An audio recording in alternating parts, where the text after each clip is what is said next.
All right, back in session. I don't know why I keep checking my watch. At 8:23. All right, reports from the superintendent. Yep. Moving A. Yeah. So we were pulling item A. We're moving that to December. Item 8A.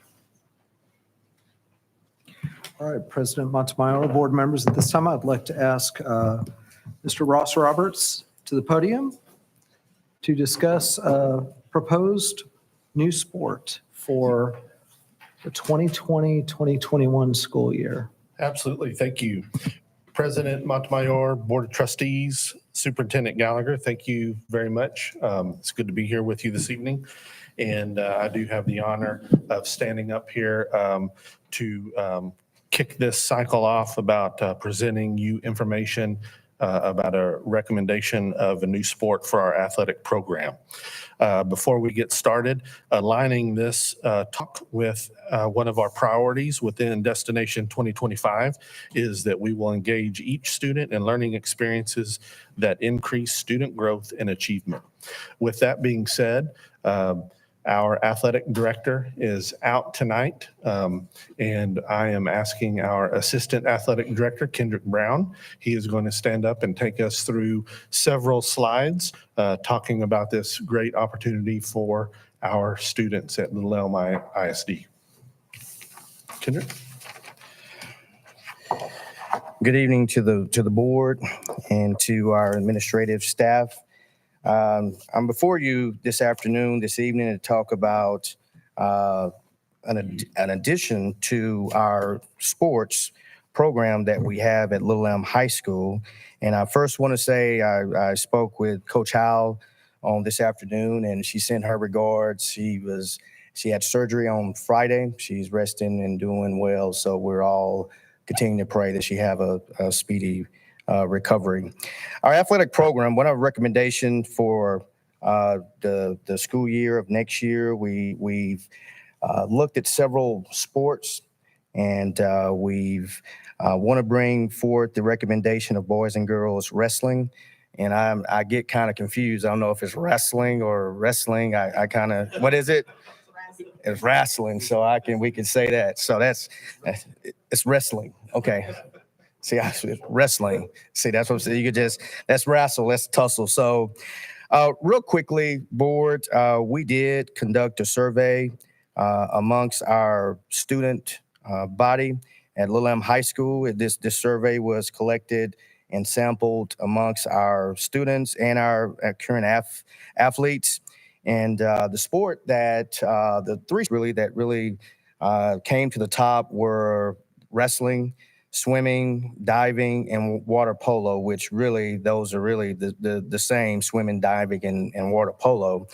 And so that kind of got us to thinking about which of the two would be the one that we wanted to kind of spearhead and start up. And so we looked at that. We also, I must add, we looked what are the current non-UIL sports are you interested in participating in? We asked students that, and of course, esports, which is video games and playing online and things of that nature, and really lacrosse.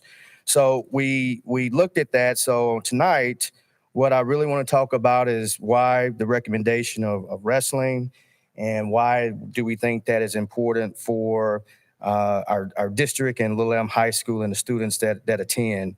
If you look at that, our season is October 1st through the 3rd, and that goes up into February, and that's really when it starts off. Usually that goes December up into February, so that's kind of how we would conduct that. It is and has been our most requested program over the last 5 years. That's both from our girls and our boys. We're constantly having students, current athletes, those are not athletes, and they talk quite a bit about requesting that we kind of add that sport. It's also the easiest to start and requires the least facility requirements and equipment, and the practice where the practices will occur. You got gyms. We have our 2 gyms. We've got cafeteria. We also then put on here, we also could utilize our middle schools, our gymnasiums. If need be, we have elementary gymnasium. So we could always have locations for our kids to practice. We are planning, it's in the near future. We know that's coming, but in our new indoor facility, that has plans. We're hoping that could happen too, to where we could have a wrestling room in there. Also, we're looking at renovating the bond. There was renovations to add an indoor, but there's also renovations to the athletic area that's currently exist. This also provide opportunities for boys and girls of all sizes and weight classifications. We don't have to really worry about per se talent or financial needs. This is not a big club sport. It's a sport where kids of all sizes, that's on the girls' side and the boys' side, can come out, they can compete. And we, as an athletic department, we really feel we have a lot of kids that are currently in athletics that will be very interested in this sport. And there are a lot of kids that are not currently playing any sports right now that's a sport that they could kind of come in and participate and have some success. Currently now we do have a coach on staff that was a former wrestling coach. He was a former head wrestling coach. He came here with the hope of one day that he could be our wrestling coach. So we do have someone on staff that could start out and get the program going. The other deal is we know in athletics, mat drills are good for development of skills in other sports. So there is carryover there. So the biggest deal is what is a startup? What does it take to start this program up? The thing, of course, is the stipend. You need a stipend that's in place. There was a sheet that was sent. I think you guys have that sheet of the stipends. Typically, our head coaches' stipends range from anywhere from $5,000 to $7,000. So that's kind of the stipend that we would add on for that. You look at your wrestling mats, your scales. That's a requirement that you would have to have. The suits that our participants would wear. Of course, that comes with protective headgear, with shoes. Of course, you've got practice gear, warm-ups, bags, the hydration tests, which that's kind of at a minimum, but all athletes that participate in wrestling would have to go through that hydration test. And then, of course, your entry fees. Entry fees are very common with volleyball entry fees, tournaments, things of that nature. So that's what that would be. And also transportation costs, which is also incurred with some of our current sports. So cost, we've estimated, and on this sheet, the startup cost is we approximate the income to be between $50,000, $70,000 for year one. And that's kind of a lot of that startup cost, getting set up, things of that nature. But again, I really feel on behalf of our athletic department that this would be a great sport for our students. And I really believe that this is a sport that we could thrive and have. It would really help continue the growth of our student athletes at Little M. And be it. Thank you, Kendrick. Is there any questions? I do. First, I'd like to say that's awesome because I have a son that wrestles. He actually wrestles in the colony because there is nothing up here. Would there be a middle school option to this, or wait and see what happens? Well, it's typically the UIL. It's a UIL. It's really based. I do think kind of like our softball, baseball, that's not really at the middle school. So we would, like we do all of our sports, we would probably get over there a couple times during the off seasons to, that the wrestling coach would be able to work with future wrestlers who's interested in. We kind of pique the interest. We'd also look to maybe add that to our pre-athletics deal that we're currently doing at the sixth grade level, if that continues, and to continue to give an awareness to the sport. I will say this along those lines, that other districts where I've been that have had wrestling programs, what they will do is once they get that off the ground with the UIL competition part, a club does somewhat come behind that for the younger kids, which is pretty incredible. They get a lot of kids involved that way as well. That's what they call it, high school. So that could be a big part of it, down the line. I see on here that there's kind of designed for 25. So is this going to be capped at the 25, or what if will it be scalable? What's going to happen if there's more demand? Well, I think that number was just a pretty educated guess. I wouldn't say that it's capped. With the weight classes and the amount of participants, you would have some limitations to that. But how you get away with that is you have a varsity team, a JV team, and you could also, there are some 6A teams that have a freshman team as well. So that would increase the numbers by the amount of participation we get. And I think when Coach Howe called around to neighboring districts or places that have this program, I think it's like what Coach Brown said, that they kind of use that 25 for starters, kind of to get those numbers. It's not capped, but we start from there. Yeah. And then the mats, I know those are quite large. So this, if you say one mat, is it just one strip where there's just one circle, or is this one whole gym covering where there's 3 sets? It's very similar to what we have now at the high school with our cheer mats and things of that nature. So it is several layers that you just kind of it rolls out. So it's just several layers of rollouts. What is real popular today is in schools, they're adding those pop-ups to where they're actually rolling those mats, and they've got machines, because everybody's biggest deal is storage.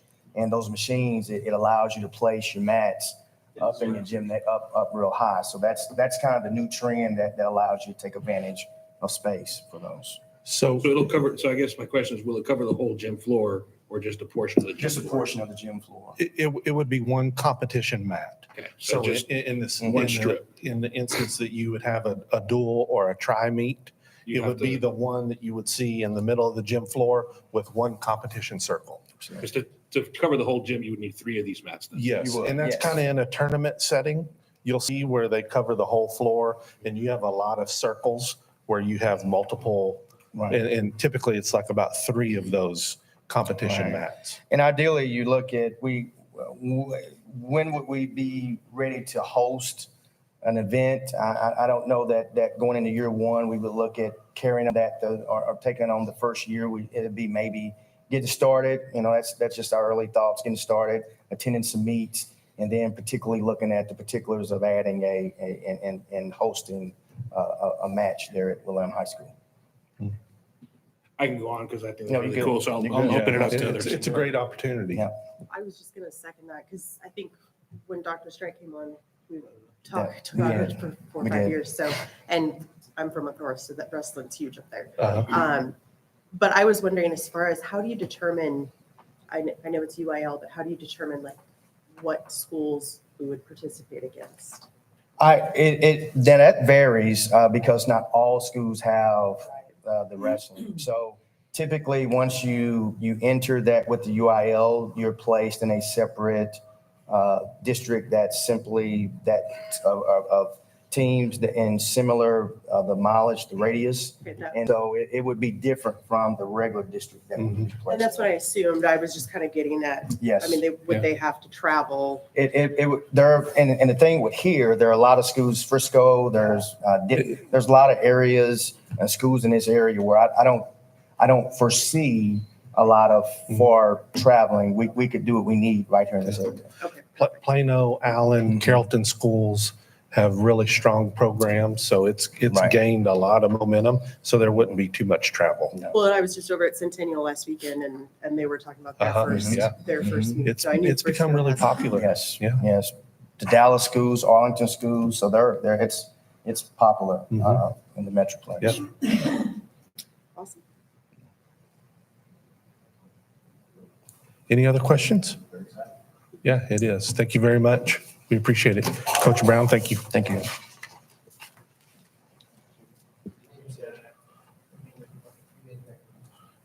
Okay. It was a report. Yeah. Okay. Here, recommendation, this is for not this year, this is for next year. 2021. It is, Y'all ready? I'll make. The administration recommends the board approve the addition of wrestling to the list of UIL sports offered at LEISD for the 2020-2021 school year as submitted. So moved. All right. So now, is there any questions? I don't know that this will provide. I just have one question. So why isn't it under action? That's what Sonia and I were just talking about, Ms. Flores. I So see what- it- I was confused. Yeah, 'cause it's Supplementary- just Yeah. under Just reported reports. superintendent. Right, but Typically, there's. It should have been under action, but since the summary sheet is there, we're covered. So it is still okay to vote on since the summary sheet is there. Okay, okay. I get the confusion. Yeah, that's Yeah. what we are. That's why I think, We're gonna go like, wait a minute. Okay, but we are covered. So we have You a are. first and a second. All those in favor? Any opposed? Yeah, motion passes. let the wrestling Thank you begin. very much. We appreciate that. yeah, and I want to thank the board for supporting that because again, another opportunity for our kids to get more kids involved. So thank you so much. And Coach Brown, thank you for coming and giving that information, very good information.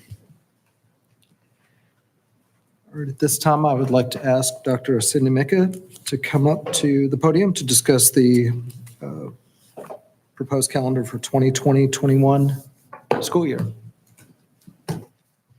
Good evening, President Montemayor, Board of Trustees, and Superintendent Gallagher. I'm here tonight to discuss an update on the 2020-2021 Little Elm ISD calendar.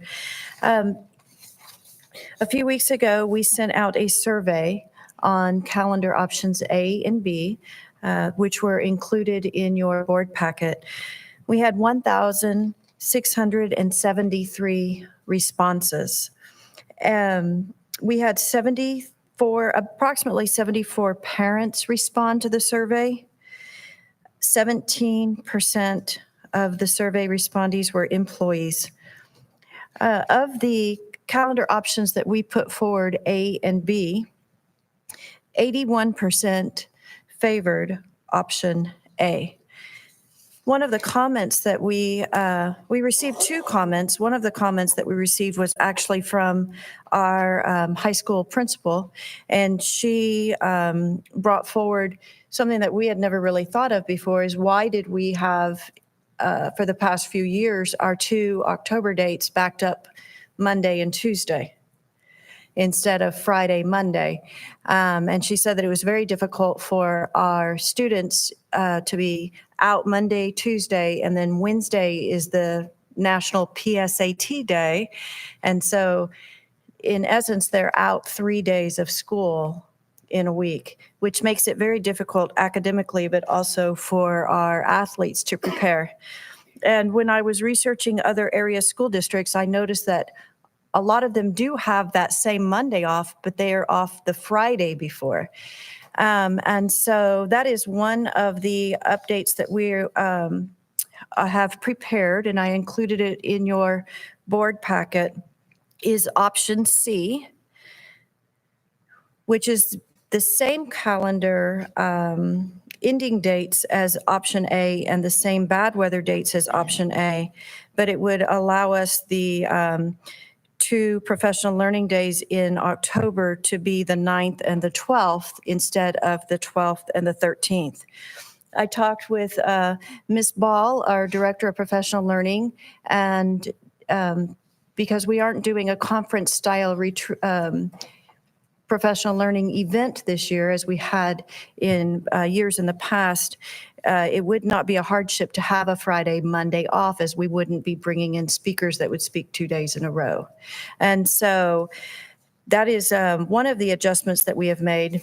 Like I said, today is an update. We will be taking options A and C to the DEIC on December 2nd, and then we will be back in front of you at the December 16th board meeting for a vote to approve a calendar. Are there any questions? I was just about to say, that was the one comment I had was that Monday, Tuesday.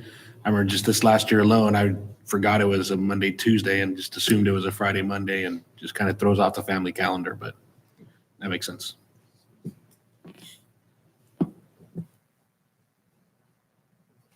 Anything else? Okay.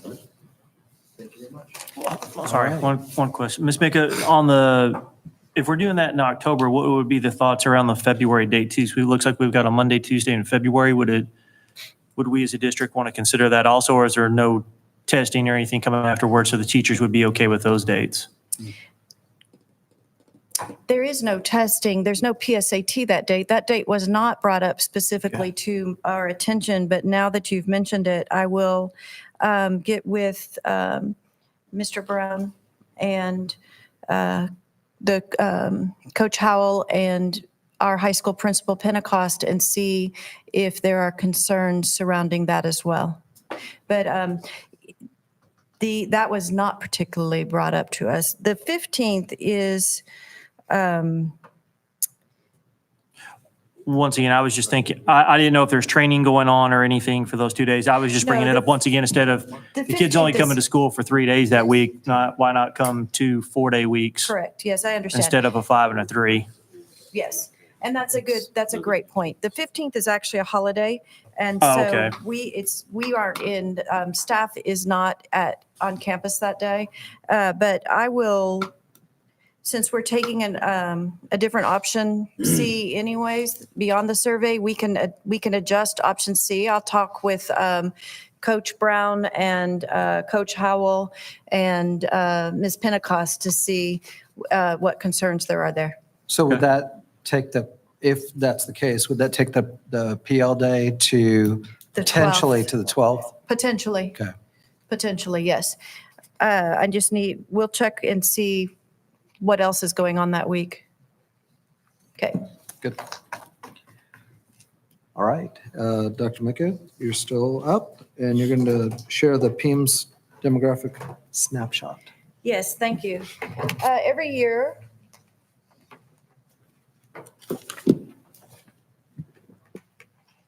thank you, needed to get my computer hooked up. Every year, the last Friday in October is what we call the PIMS snapshot. And it is the year that we turn in our data to the state for all of our accountability, who's in our schools on that day, and it's where they get our overall numbers that are reported in the taper the following year. And so we have updated our dashboard on our website to reflect the most recent PIMS snapshot date, which was the last Friday in October. On that Friday, we had 8,067 students in Little Elm. At the elementary grades, and that's early education, which is our 3-year-olds, through our 5th grade, we had 3,901 students enrolled. At the middle levels, which is grades 6 through 8, we had 1,898 students. And at our high school level, which is grades 9 through 12, we had 2,268 students enrolled. This chart I've shown you before, and it tracks our enrollment over the past 5 years, from 2015 to 2020. This chart is updated on the first day of every month. So as you see, we are still trending in our growth in the district. The next chart you see our enrollment by campus. And then we also show you our enrollment by grade. And then our enrollment by ethnicity. Our highest ethnicity remains our Hispanic, our Latino students at 37.78% of our district. And then our next highest population group are our whites at 35.61%. And then our Black or African Americans at 17.55%. On this page, you can also look at our special programs enrollment. And then our trends for those different special population enrollments. On this chart, you can look at the various, the first one showing is 504, but as you arrow down, you can look at our at-risk, CTE, dyslexia, and so this will show each of those different populations broken out. Economically disadvantaged, our population in the district as of that snapshot date is 47.87%. And then the next chart shows the number of economically disadvantaged by campus. We also show for you our limited English proficiency by campus. We run about 17 to 18% on our LEPs. And then this next one is how they are served by campus. Most of our campuses serve strictly by ESL, except for Brent and Oak Point and Hackberry that also have a dual language program. And then Brent and Oak Point have a bilingual program that's in its last few years. Remember, a few years ago, we replaced our one-way bilingual program with the two-way dual language program, but we had to work those campuses and grade levels up through 5th grade to exit. And so we are almost finished exiting that one-way bilingual program and converting fully to a two-way dual language program at those campuses. As you can see, Hackberry is already fully converted to a two-way dual language program. Are there any questions?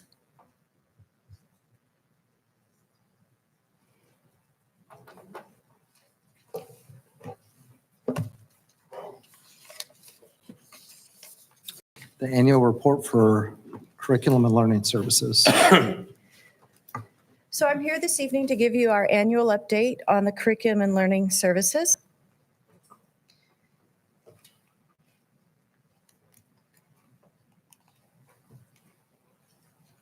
So I want to introduce team members that are here with me tonight.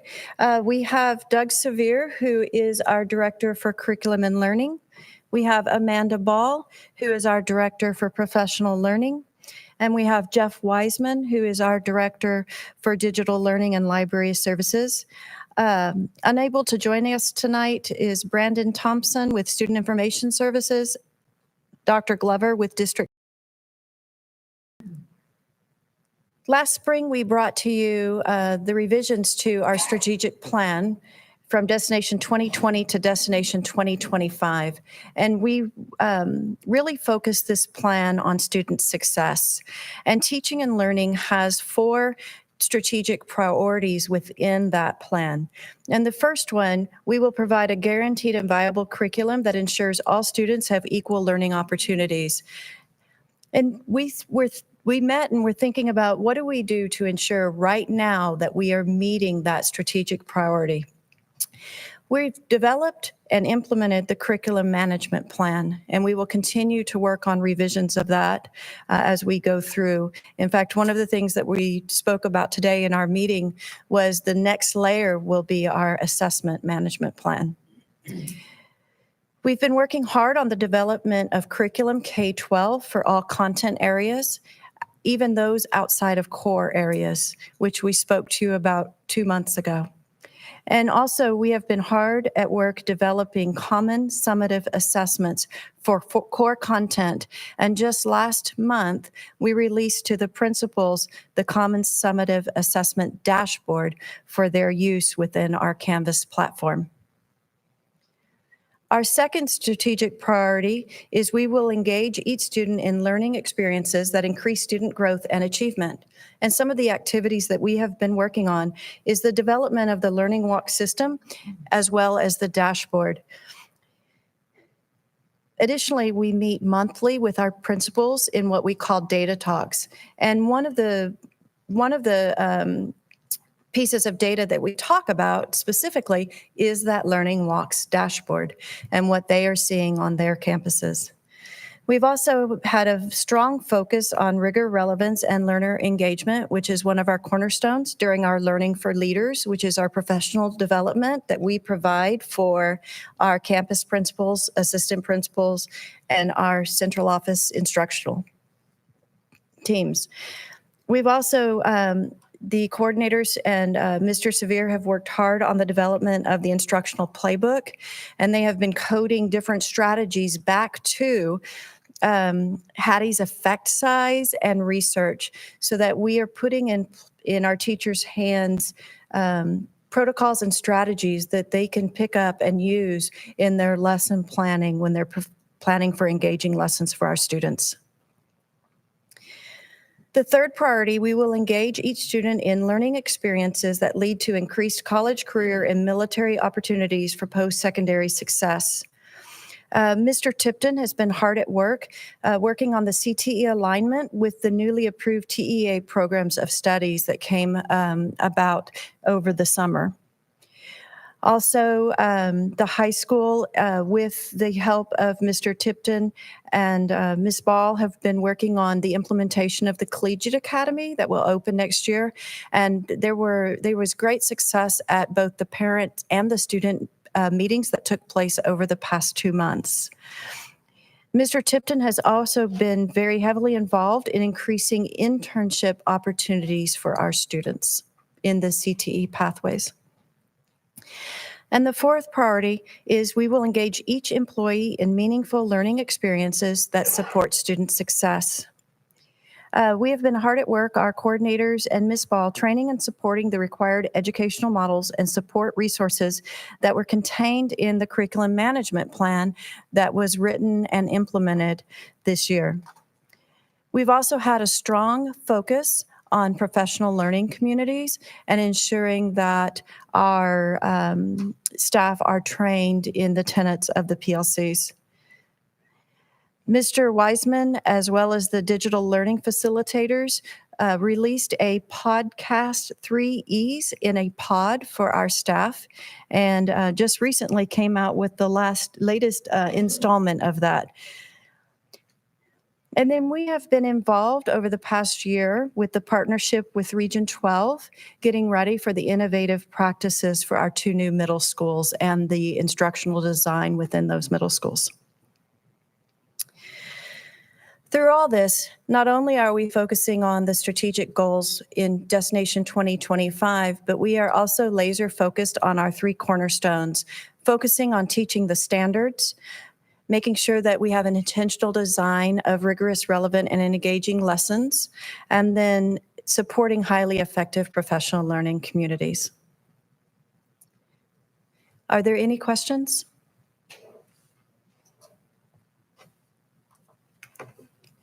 Thank you. I'm sorry, just a quick question. I know we had the curriculum audit earlier this year, and just want to kind of get a gauge or your feel for how far are we along with some of the recommendations in relationship to this? We actually spoke about that today. We meet weekly, the directors in the curriculum department, and that was one of the things that we spoke about today was how we were doing in the audit. We feel very, very good about the progress that we have made so far.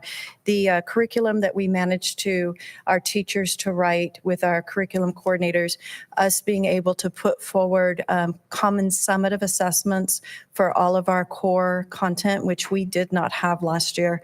Well, we had some, not for all. We only had it for the STAR-tested grades. And then the changes in the policies that we've put forth so far, we feel very strongly. The fact that we didn't have a curriculum management plan this time last year, and that we have one, and it's being implemented and referred to, that was a huge endeavor and undertaking for us to write. And we are already have plans to begin working on that, like I said, the assessment management plan next. So we feel very good about the progress that we've made. And we have the Gantt chart that we will be reporting on later in the year about the progress that we've made this year that we said we were going to make this year. But we are on target for meeting all of our goals that we laid out for this first year. All right. And to follow that up, once we implement this, I guess is that summertime, we're going to be working with the teachers to some of the new stuff that comes as content, or? Yes, we made a conscious effort not to pull teachers out of the classroom for curriculum writing. And so we have put aside in our budget for 930 hours of curriculum writing that will take place again this summer. That's what we did last summer. And I put it in my budget for this coming summer as well. And we will start working with principals and teachers on who would like to volunteer for that, to be part of that curriculum writing. Okay. And how is the program we purchased last year, how's that working out for us? TEKS RS? Yeah. It's working out well. It really gave us a foundation for those core content. We, this first year, we said one of our non-negotiables, we were going to follow the year at a glance, the scope as it was laid out. But every quarter, every 9 weeks, we are meeting with our teachers in curriculum cadres to get their feedback on, is this the right sequence for the standards to be taught? Are there changes that need to be made? And so those are the types of activities that will take place this summer, is to look at, are we going to keep the same scope and sequence? Are we going to move some of our units around? Not just a standard, but picking up maybe unit 3, our teachers truly feel needs to be taught after what is currently unit 4. So we might flip the 2 units, but we wouldn't do that without the direct feedback from the teachers, which we're garnering through a feedback loop that we put into our curriculum system. Okay. Great. Anything else, Mr. Severe, on that? Okay.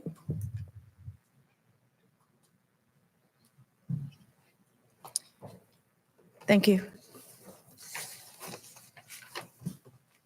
All right, thank you, Dr. Mecca, and thank you to the director's curriculum team for being here and support. At this time, Mr. Martin, for a construction update. You're already there. Thank you. Ladies and gentlemen, good evening.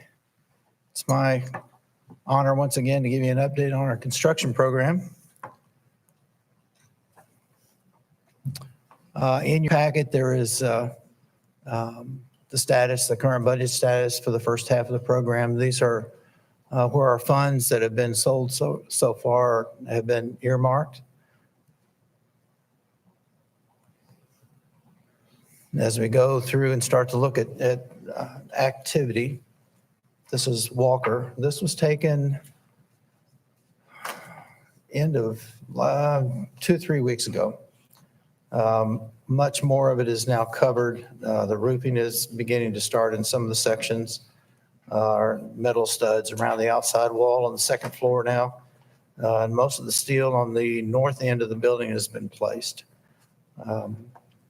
All of the roof structure for the main competition gym is now in place.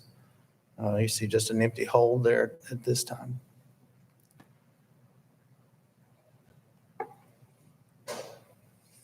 Some close-up shots that were taken at that time showing the extent of the activities, both inside and outside.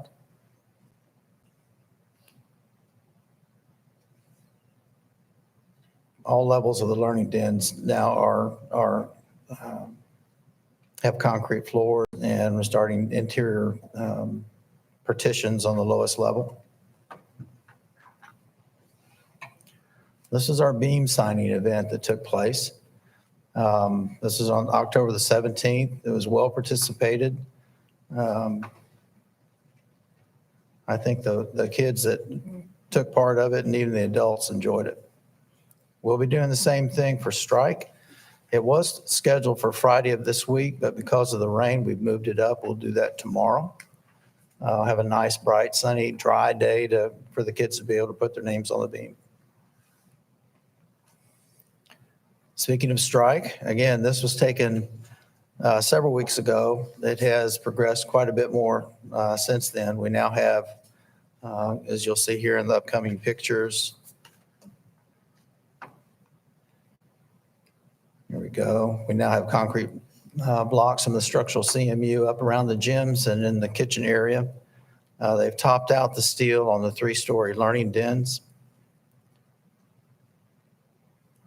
And here was just prior to putting concrete down on some of the decks. The one deck on the left is the area where the locker rooms are, and the deck on the right is the lowest level of the learning den. Other projects, The ball field, if you've been by there, you know, the football field and the track are in place. We're working on replacing the temporary turf that we added outside of the locker room and the weight room.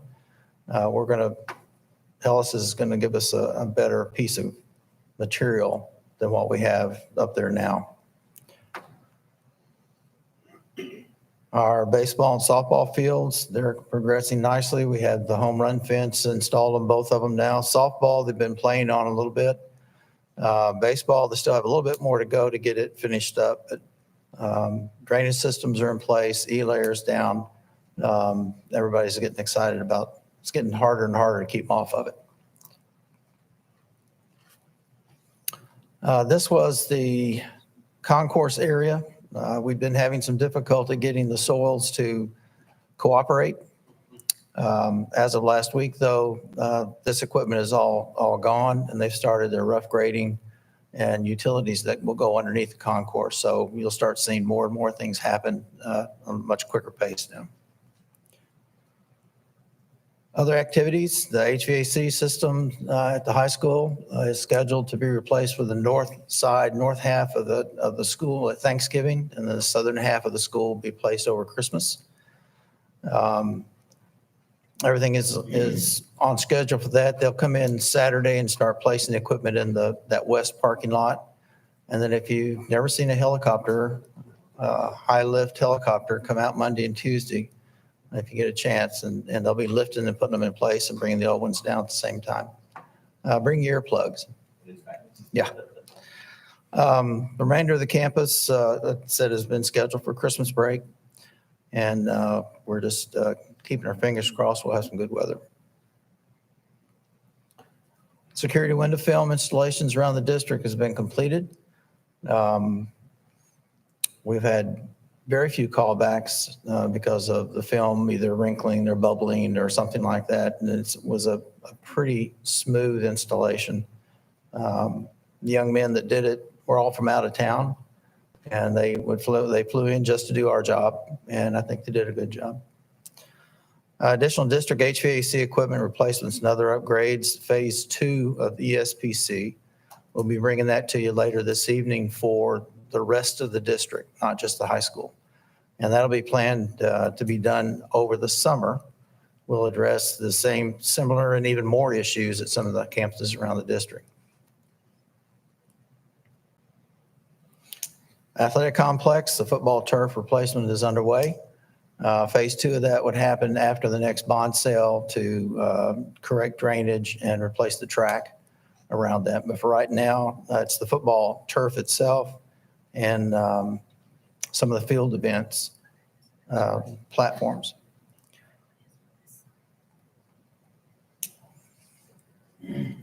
We're still looking at safety and security upgrades like lighting, cameras, fencing in the right places, the right kind of fence. Those are still things that are under consideration at this point.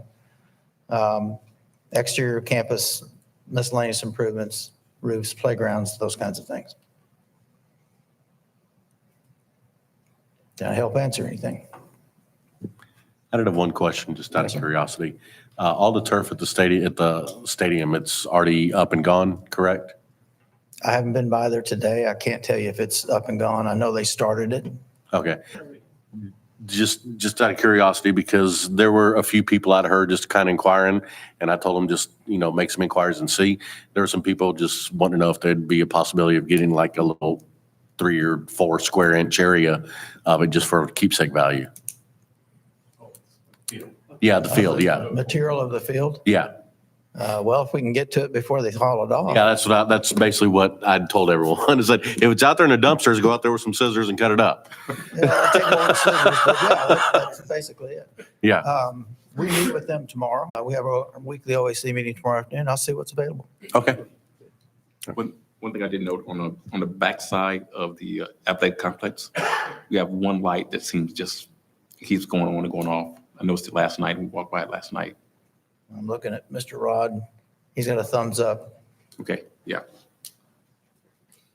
The only question I had is part of the lighting, is that to kind of retrofit the high school lighting, like the parking lot lighting to make, I just noticed the parking lot is always so dark, even when the lights are on?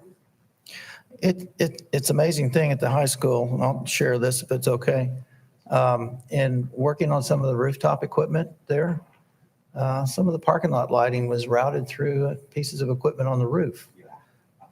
We hope to straighten that out when Siemens comes in and starts to replace things. So it's a known event. Okay, because I drop this off at 5 in the morning and it's really dark, and then we get home late, it's still kind of dark, so, yeah. So I was just wondering, I'm sure our operational services folks will be looking into that. he's on it. Anything else? Okay, thank you. Thank you. Yeah, Mr. Martin, just a big thank you to you, just with the work that you're doing to help the district move forward with our facilities. So thank you so much.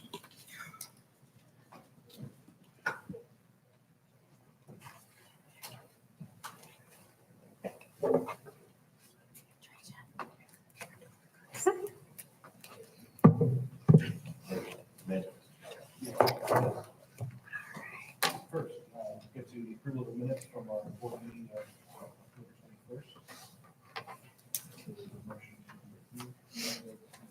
So moved. Second. Any questions, comments on the minutes? All those in favor of approving the minutes?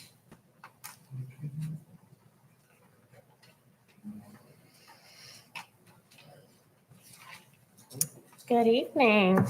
So, good evening, President Montemayor, Board of Trustees, and Mr. Gallagher. Thanks for having us this evening. Special Populations would like to thank you for allowing us to be with you tonight. We have ongoing before you an action item for your consideration, I believe pages 34 through 36 of your board book. The subject is request for 1 special education teacher FTE and 2 special education paraprofessional FTEs that align with our strategic plan of teaching and learning that will engage each student in learning experiences that increase student growth and achievement. The addition of these FTEs are in order for us to split our current structured learning classroom at Lakeview Elementary.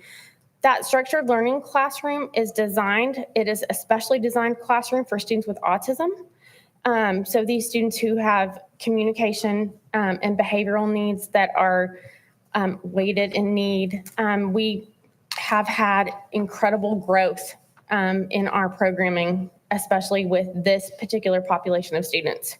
So we are in need of, we're at really anticipated tipping point for growth in that classroom. So it is only November, and we anticipate adding students to this program through the end of the year. We're requesting the FTEs. Mr. Anderson and I have been working together on the funding for that, and so we would request the FTEs, but would be able to fund them with federal funds through the end of the year, and then build into the budget for next year the use of local funds for the remainder of the ongoing need for the programming. So we would be able to supplement through federal through the end of this year. I can provide any more information if you guys need. Do you have any questions? Yes. So the administration recommends the approval of the 3 special ed FTEs as submitted. Motion? Or is there a motion? So moved. Is there a second?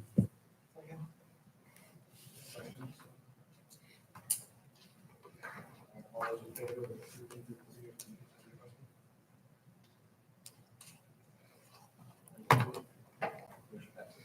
Thank you.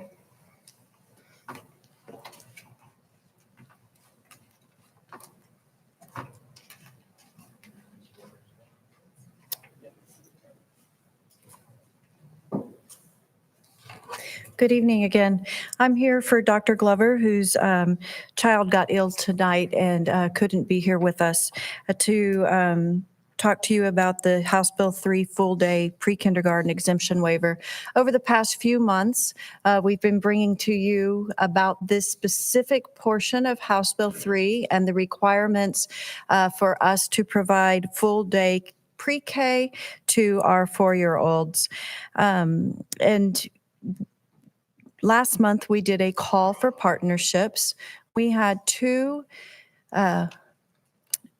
vendors, community partners who presented a proposal, which I had included in your board book. This evening, under cover, I also provided for you the actual scoring of those two entities. After discussion with the committee who looked at this, as well as meeting with our business office and cabinet, the administration is recommending that the board approve the application of the full-day pre-kindergarten exemption for 3 years without entering into a partnership with an outside entity as presented. We feel like we will be able to fulfill the requirements of the waiver, which this is the first year of the waiver, and there were no requirements except for the call for partnership and consideration. The second year of the waiver is next year, and as we've presented prior, we have to open one full-day classroom for pre-K 4-year-olds, and we believe that we will be able to do that with our current staff and facilities. In year 2, or year 3 of the waiver is 2 years out, and we would have to open a second, one additional classroom. And then as our early childhood center has always been part of our plans for our bond, we would be opening that within the 3-year exemption waiver.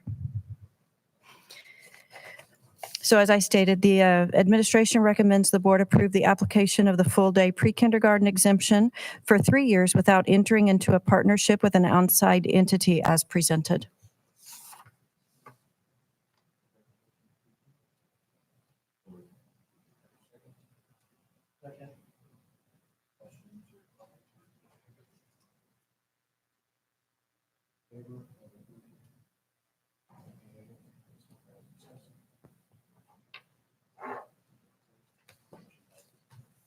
Thank you.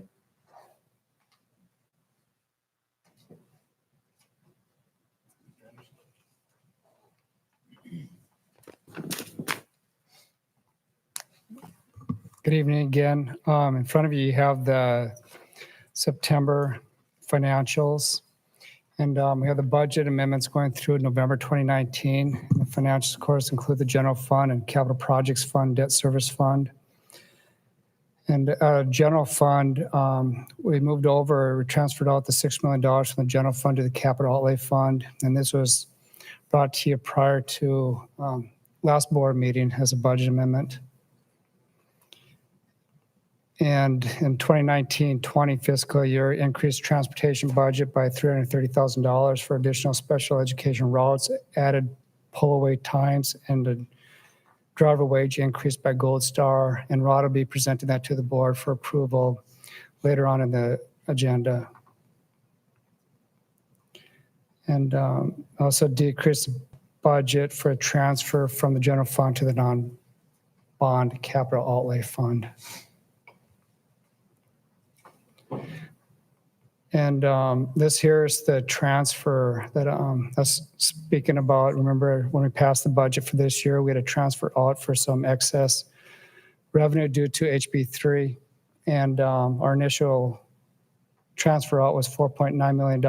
And we brought to technology, I guess these appropriations that were moved out of the transfer out. And now there will be another $330,000 moved out from the transfer out up to the appropriation for transportation. So it'll leave us $2.6 million. Capital Projects Fund, Rick will be discussing the Siemens district-wide Phase 2 HVAC $10 million project. Debt Service Fund, no major debt service fund budget amendment. But we'll probably complete the sale here in a few weeks of the bond sale that y'all authorized at previous board meetings. Child nutrition appropriating $388,000 for excess fund balance plan, which is required by the Texas Department of Agriculture. And so each year, the child nutrition program has to present to TDA a plan on how to spend their excess fund balance. And other future financial considerations, of course, we have opening Strike and Walker Middle School. That's going to take additional operating costs. We have about estimated $1.8 million in costs combined for both schools. And again, the legislative session that changed the way finance and school districts fund districts this past year. There's also, we're still receiving further guidance from the state and the commissioner relating to certain details of HB 3 that will continue to impact 2019-20 school year. And then the risk of financial sustainability at the state level will be a continued discussion of both the local and the state. Ongoing preventive and deferred maintenance costs, possible slowdown or decline in tax collection rate, and the approved capital reimbursement resolution from 2017 bond of up to $10 million as communicated in the bond program election. Our general fund, the proposed amendments, we have about $60,000 in estimated revenue. And you can see that 80% of our appropriations are allocated directly at the campus level. We have $393,000 of additional appropriation. Again, most of that's transportation, and we still have a balanced budget with the transfer out. And this is our fund balance. We're estimating about $29.2 million. We've completed our 2018-19 audit, and we'll get the results, I guess, in December. So we're showing our fund balance be flat as we pass balanced budgets. Capital outlay, $175 million in bonds that have been sold, and that'll increase now in December. And these are the projects that Rick's working on. And you can see the ones that have been approved, and these projects are pending. And the next slide, these are the ones that have been completed. And these are the non-bond capital projects. But the largest, of course, is the transportation outbuilding.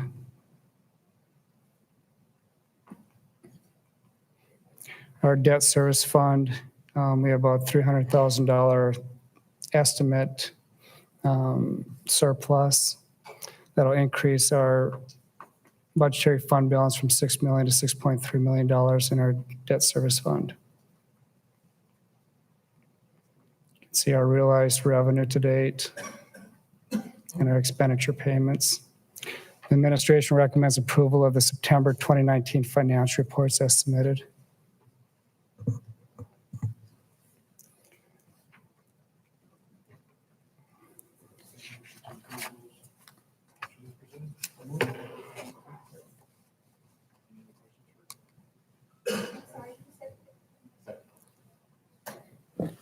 Is there any questions for Mr. Anderson? No. All right, all those to approve the reports? Any opposed? Motion passes. Thank you very much. Thank you. All right, now, you're still up, intercompany summary report? Yes, you have in your packet the Little Elm ISD interlocal summary report. And this allows LEISD to purchase products or services from other governmental entities. And the only one we have on there is with Dr. Mika, the ESC 11 Curriculum and Learning interlocal agreement to establish a partnership for the purpose of instructional coaching services. And the budget on this is $140,670. The administration recommends approval of the Little Elm ISD interlocal summary report as submitted. Is there a motion to approve? So moved. Is there a second? I do have a question. So if this is budgeted though, and already planned, or is this outside? Yeah, no, this is already budgeted. Any other questions? Yes, sir. I have one. If this is already budgeted, then this is only for 7 months, correct? For the remainder of the Yes. school year? Yes, the June 1, 2020. Last month, we spoke to you about the additional funds from the PICs, and one of those was the early childhood, newly developed PIC from the state, the Appropriate Intent Code. So there's only 3 areas that we can use that in. Yeah. One okay. is the reading academies that aren't developed yet. One is the last half of pre-K, and then the other is in instructional activities geared towards the improvement of literacy and math in grades K through 3. This is what part of that money is going to. We are hiring instructional coaches.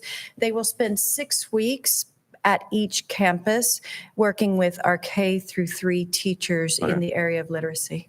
So then if this is something that we were to continue next year, then we'd be looking at not twice the amount, but somewhat close to twice the amount for next year?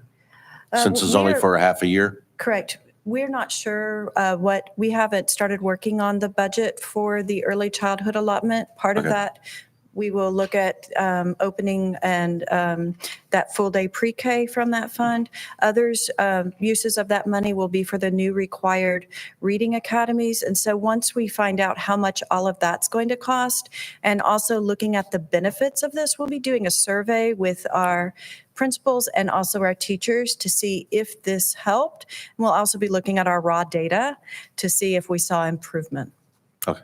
All right. So I don't want to commit to whether No, I we're going to understand. continue it. I understand. All right. Thank you. All right. All those in favor? None opposed? Motion passes. Thank you. All right. Mr. Walker? Good evening. In your board book on page 83, you'll find a tabulation sheet for a bid. This is, it's kind of confusing. This is an E-rate project for a connection to our Strike Middle School from our high school. So this will give them their internet access. We were required, we're looking for a dark fiber circuit, and per E-rate rules, we have to bid lit and dark fiber circuits to compare the two. So Zayo is the one that we're recommending. So the administration recommends the approval of Zayo for leased dark fiber services as submitted.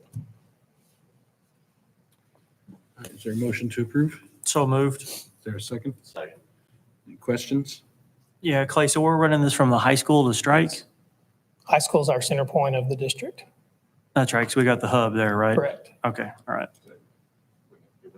They're running it from the high school to Strike, because the high school is the hub for all the internet connectivity.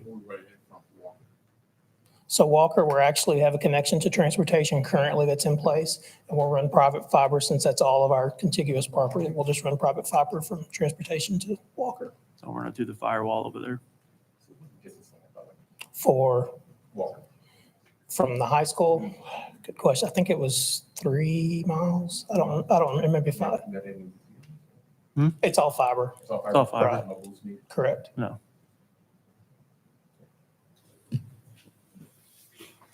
Any other questions? All those in favor? All right, none opposed? Motion passes. Thank Thanks. you. All right, Mr. Reeves?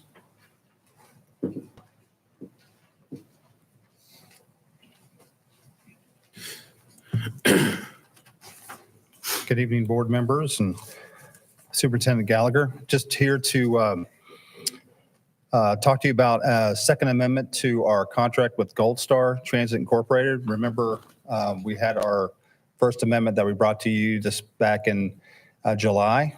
Typically, we usually see a annual amendment to their contract because of our contractual agreement of a CPI increase of a minimum of 2%. It was 2.7 this past year.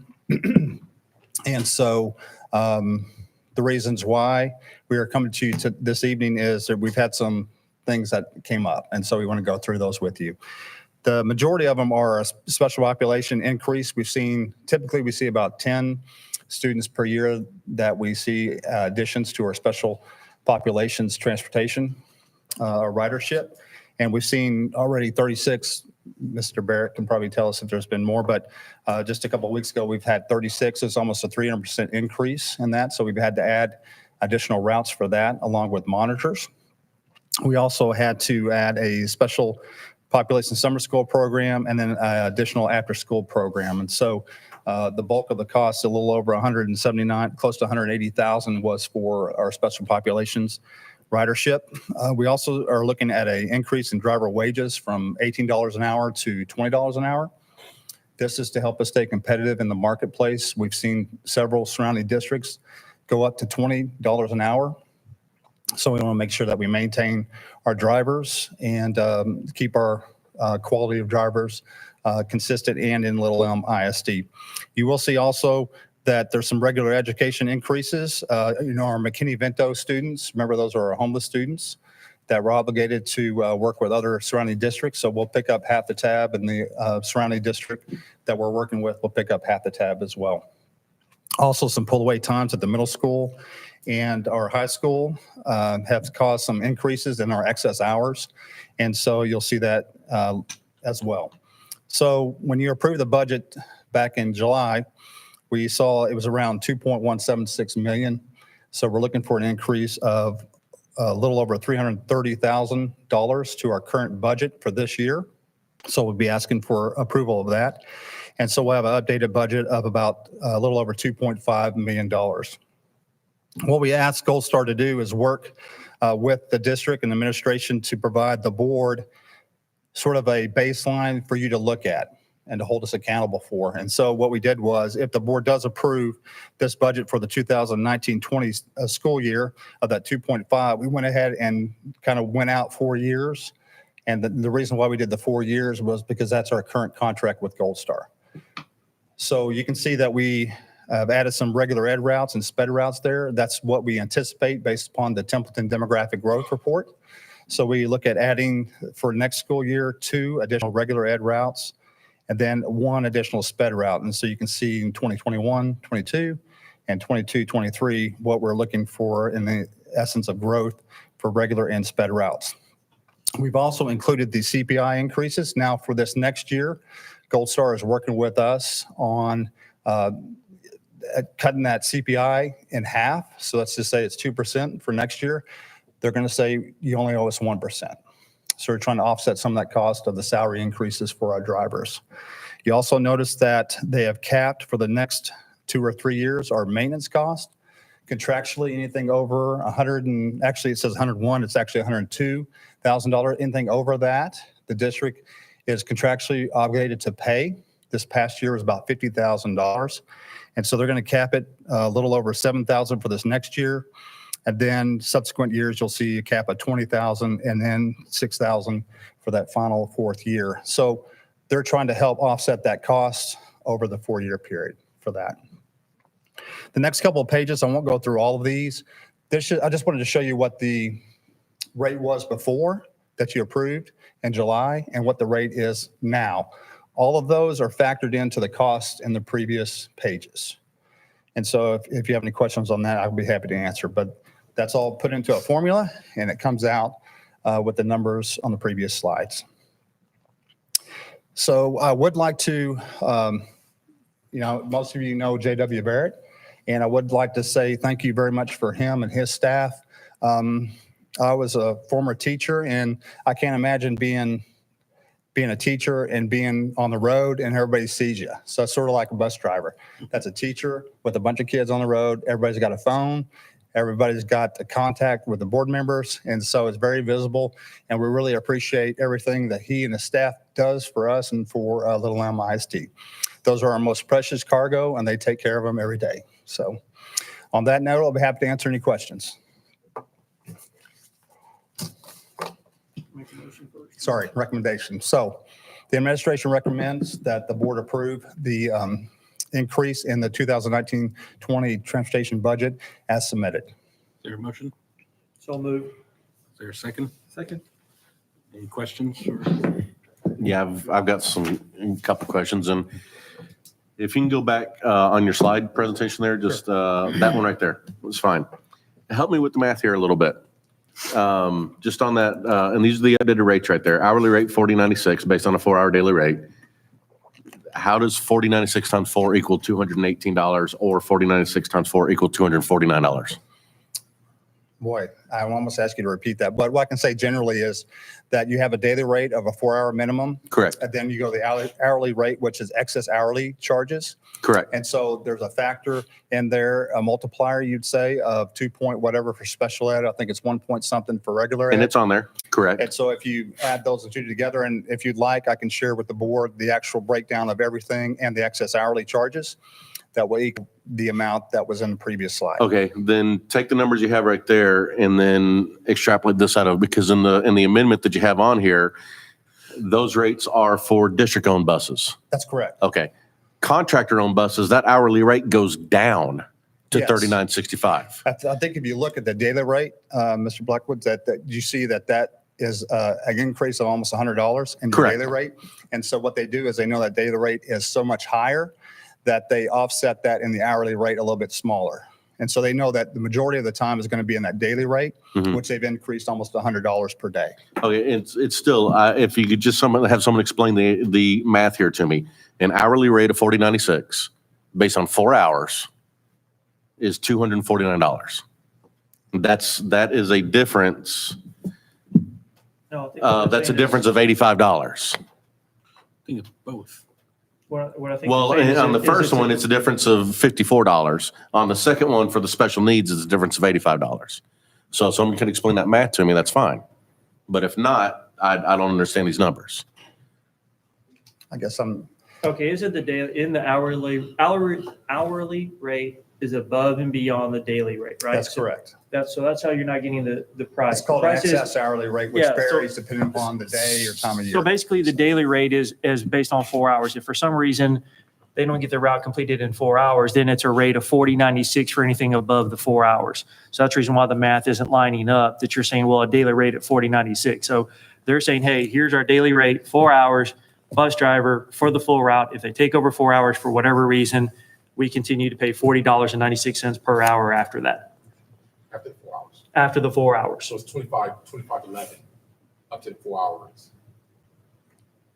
Well, technically, let's just take special needs because that's the one I'm happen to be looking at. The daily rate is, let's just roughly say $250, okay? That's correct. On 4 hours. That's a little over, see, about $62.50. $40.96 is the hourly rate after that. So they've included everything in the cost and everything That's up correct. for the first 4 hours. And then after that, if they happen to go over, because mileage and all that's kind of included in there, I believe, then it's just the hourly rate to finish the route because we've already paid for everything else. So it's a little bit of a difference in the rate. And that's district-owned buses. And Right, then on the- versus, I'm just, so on the- high level, I'm just talking how we're getting, he's asking how we're getting to the figures. We're getting to the figures of, here's the daily rate for 4 hour route. If we go above 4 hours to run that route, then it's $40.96 after that for the daily route. But I'll be happy to share with the board I didn't want to get too much in all but we'll be happy to share the board all the details and how the sausage is made. And we can share that with the board and show you that. So. Mr. Olson, I just want to thank Mr. Olson for that explanation. It was a Hey, good- didn't know I had You that. did a good job on that.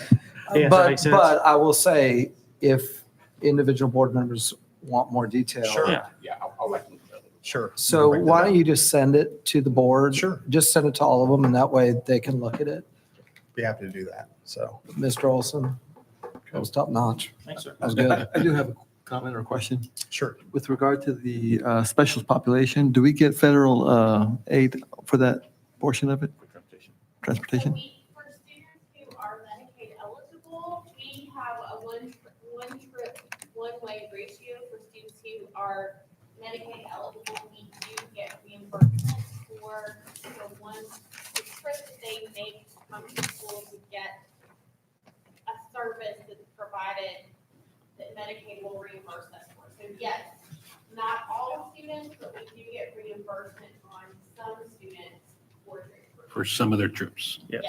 And we, Partial.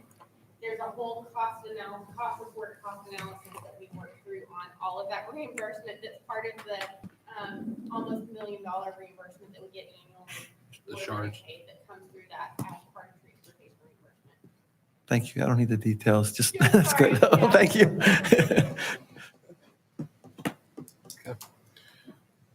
All right, so all those in favor of approving the amendment? No.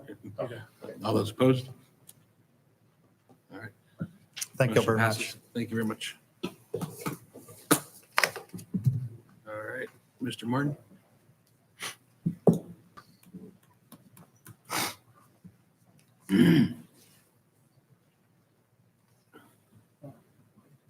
Ready to go? Ladies and gentlemen, good evening again. I bring to you Phase 2 ESPC with Siemens, which is part of our plan. They're currently Phase 1, as you will recall, is the high school, which we'll be doing in phases over the next 2 breaks. Phase 2 will address issues with the rest of the campuses in the district over the summer.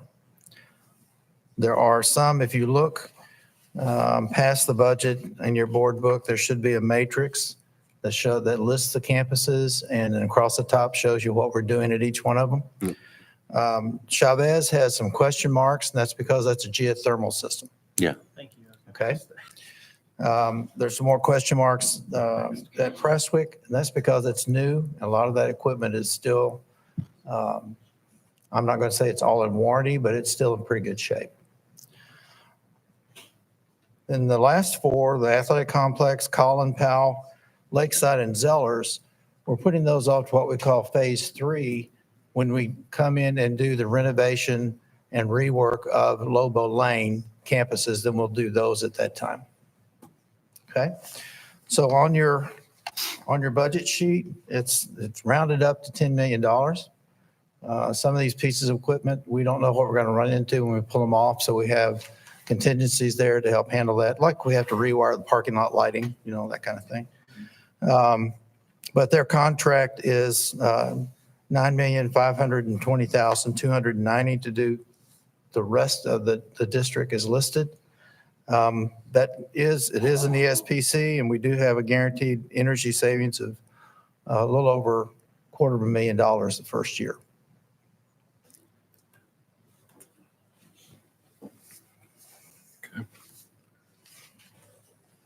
All right, is there a motion to approve, or, sorry?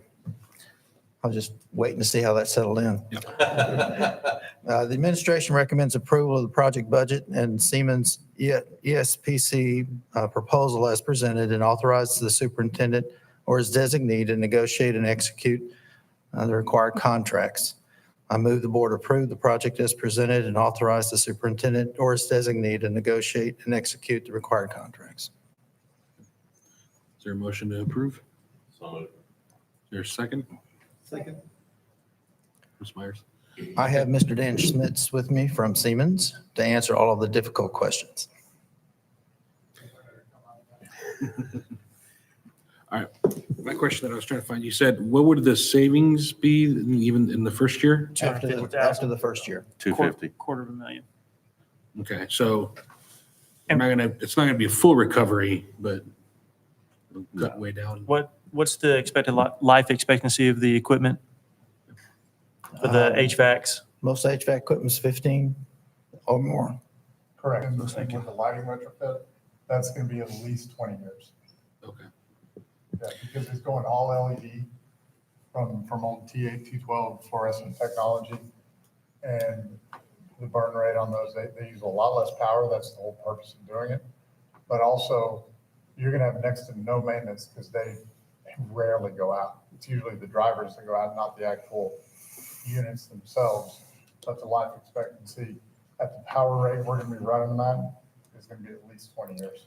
And in addition to the hard numbers, there's the soft costs, the operational expenses that we will no longer have to entertain for the foreseeable future because of new equipment. And like you say, long burn lighting and just energy savings on our utility bills when we go in and we seal up these buildings, which is, again, a part of this. What, Go ahead. I was gonna say, what's, because it's not really in here, is there a time frame we're looking at upon completion of everything being done and completed on this? I know it's a Summer. lot of units, believe me, Summer. understand. They're So by the end of the summer? They're gearing up to have this done by the time we come back to school in the fall. Okay, thank you. about $4 million roughly. Yep. That's just immediate costs. So that's not the soft cost of no maintenance, operations, anything else on that for the foreseeable future, the hourly time, everything else. I mean, that's just probably a rough figure is 4 million, over 4 million. A lot of the stuff that's being replaced is already at the end of its life, right? Way. Well- past. How many other projects similar to this have you done recently, or better question, what's the oldest project you've done like this In Texas or in the US? in Texas? We have a school district that we did about 6 years ago. I started with Siemens about a year and a half, 2 years ago. And I was brought on for the express purpose of building out the Texas market. But in the US, we've been doing this for approximately 20 years. So that project that was 6 years, has it gone as expected? I mean, is it that the drivers and stuff has that kept up with the time frame? Well, actually, because it was 6 years ago, it wasn't LED technology that was put in. Okay. But we have multiple municipal and K through 12 across the country that have put LED, and they've all gone as expected. I have a bunch of LED lights in my house that are supposed to be forever that I've had to Totally replace. different technology. Yes, absolutely. For how it's powered and how it's driven, it's completely different. Okay. Because I have the same problem. They say they're gonna be good for 7 Yeah, years. it's in and 7 they years, burn and out then a 18 year later, I'm months looking at it, I'm like, what happened to this light? Yeah. Then I'm like, why am I Yeah. spending $20 for a But I believe to that point, we have certain warranties, guarantees in the contract to kind of, in the events one of the LEDs does burn out or anything, we'll be getting those repaired at no cost, correct? Yes. So instead of paying to go replace it, we'll get it fixed for free. So. for those maintenance? For those What you're maintenance. saying, David, is you need to pay your $20 to get the light. Well, We're just Okay, getting that's my exactly question. what's wrong. Any other questions? No, I'm good. Okay. Well, thank you very much for coming out. Thank you for being available for Thanks us. for waiting, Dan. And so, yeah, so all those in favor of approving the Siemens project? All right, motion passes. Yeah, we do. Okay. And this, We did motion. Okay. Yeah, because that's why I we can were, remember. that's why we were in the question phase. just a quick footnote, this will be funded out of the next bond sales, which we're expected to fund next month. Perfect. Also, quick note, going forward, when we have an outside party, we try and move them up. All right. So with that said, I think consent agenda stands as is, right? There wasn't anything to pull, anyone? No. Okay. So all those in favor, or is there a motion to approve the consent agenda as presented to us? Is there a second? Second. Is there any questions, concerns on the consent agenda? All right, all those in favor of approving? No one opposes? Consent agenda passes. All right. I guess for my comments, just wanted to thank everybody for coming out tonight. Thank you for coming in, representing Siemens. And thanks for having some additional people out in the crowd, stayed longer than the first presentation. So just thank you for everybody's hard work. Thank you for being here. And I'll just open it up for everyone else. So I want to say happy Thanksgiving, I think, next night to December, so we'll see you guys in December. One thing I did want to bring up, we did this a few years back, in the school year, I kind of visited different campuses. So love to think about an opportunity for us to visit campuses during the school year, just to thank the teachers and the staff for all they're doing to see some of the kids. So I'd like to bring it up. I think we did a few years back, right? We did it like end of the year, visit the campuses and stuff like that. Oh, yeah. Yeah. But that staff, thank you very much for handling a lot of this business, and especially the new schools coming online. I'm very excited about. So we appreciate all the extra work you guys done, and as well as the teachers out there, thank you for all that for their families. I only have a couple items, just, I think, Mr. Gallagher, this is already kind of on your list, but I wanted to get and this is something that we had talked about before, but just to get an added agenda item to understand the funds being raised on the athletics and fine arts through SNAP raise. So I can understand what the impact is to athletics and to fine arts, and just get a better idea of what that is offsetting. So that was my first one. And then the second one is with regards to the citizen input tonight, I would like to just get an update to the board of where we're at with the books that were mentioned at the library at the high school. Just a status update if possible, or future agenda item. Those were mine. Thank you. Pretty excited about the wrestling program coming in. I know we, as Mrs. Myers discussed, we brought this forward 4 or 5 years ago when Dr. Strike first came on board. And I guess the cost was just too high at the time. But along with that, if we could maybe relook at orchestra. I know we've discussed that in the past, and that was a concern, I guess. But, you know, the community continues to bring that up and ask if we could bring orchestra. Or mariachi group. Mariachi group. Absolutely. Early Thanksgiving to staff. Thank y'all for staying late tonight. Thanks for the guests for sticking around. And other than that, everyone enjoy the holidays. Christmas is not far away. It's coming quicker than what we think. Gobble, gobble first. Gobble, gobble first, though.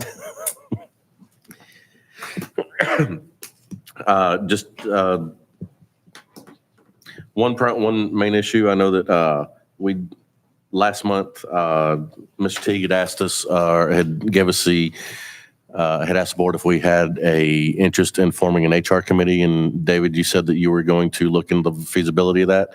I'm just curious as to where we stand on that and if that is something that we can still put together.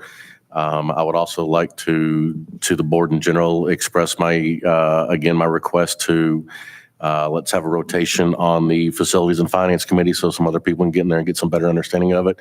The same three have been on there for at least 3.5 years that I'm aware. So I think just to get some rotation on there would be a very good idea for the remainder of the board to get some better understanding. Other than that, thank you very much. All right, just want to say thank you to the board for staying late, and also to the executive team for staying late. Appreciate y'all, and thank you to the teachers from Hackberry that came out and the students that were recognized tonight. We're very proud of those students, and again, we're very excited about wrestling as well. So, all right, with that, I'll let you close it out. So with that, is there a motion to adjourn? So moved. There a second? All those in favor? Motion passes. And we adjourned at 9:51 p.m.